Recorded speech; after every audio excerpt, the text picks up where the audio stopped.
അസ്സലാമു വറഹ്മത്തുള്ളാഹി വബറകാതുഹു. മദീന വിളി കേൾക്കുന്നു. മക്കയിൽ ഇസ്ലാമിന് ശത്രുക്കൾ കൂടുകയായിരുന്നു. എന്നാൽ മദീന സത്യത്തെ കാത്തിരിക്കുകയായിരുന്നു. നുബൂവത്തിൻ്റെ 11-ാം കൊല്ലം മദീനയിലെ ഖസ്റജ് ഗോത്രക്കാരായ 6 പേർ മക്കയിലെത്തി. നബി സ്വല്ലല്ലാഹു അലൈഹി വസല്ലമ തങ്ങൾ അവർക്ക് ഇസ്ലാമിനെ പരിചയപ്പെടുത്തുകയും അവർ ഇസ്ലാം സ്വീകരിക്കുകയും ചെയ്തു. അവർ മദീനയിലേക്ക് മടങ്ങി. അവർ മുഖേന മദീനക്കാർ നബി സ്വല്ലല്ലാഹു അലൈഹി വസല്ലമ തങ്ങളെ സംബന്ധിച്ച് മനസ്സിലാക്കി. അടുത്ത വർഷം മദീനക്കാരായ 12 പേർ ഇസ്ലാം സ്വീകരിച്ചു.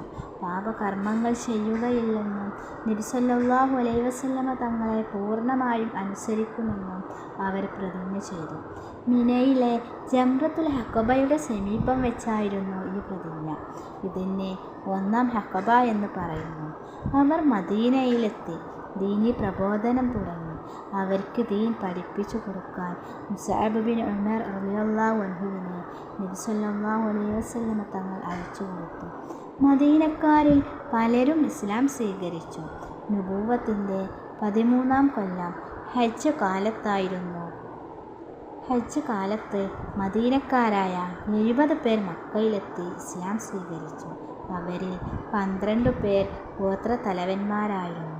നബി സ്വല്ലല്ലാഹു അലൈഹി വസല്ലമ തങ്ങൾ മദീനയിൽ വന്നാൽ എല്ലാവിധ സംരക്ഷണവും നൽകുമെന്ന് അവർ ഉടമ്പടി ചെയ്തു.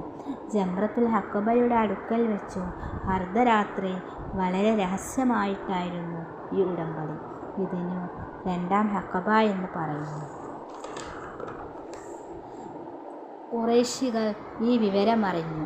അതോടെ മുസ്ലിങ്ങൾക്ക് നേരെയുള്ള അക്രമങ്ങൾക്ക് ശക്തി കൂടി. മക്കയിലെ ജീവിതം പ്രയാസമായപ്പോൾ മദീനയിലേക്ക് ഹിജ്റ പോകാൻ സ്വഹാബികൾക്ക് നബി സ്വല്ലല്ലാഹു അലൈഹി വസല്ലമ തങ്ങൾ അനുവാദം നൽകി. നുബൂവത്തിൻ്റെ 13-ാം കൊല്ലം ദുൽഹിജ്ജ മാസത്തിലായിരുന്നു സ്വഹാബാക്കളുടെ ഹിജ്റ തുടങ്ങിയത്.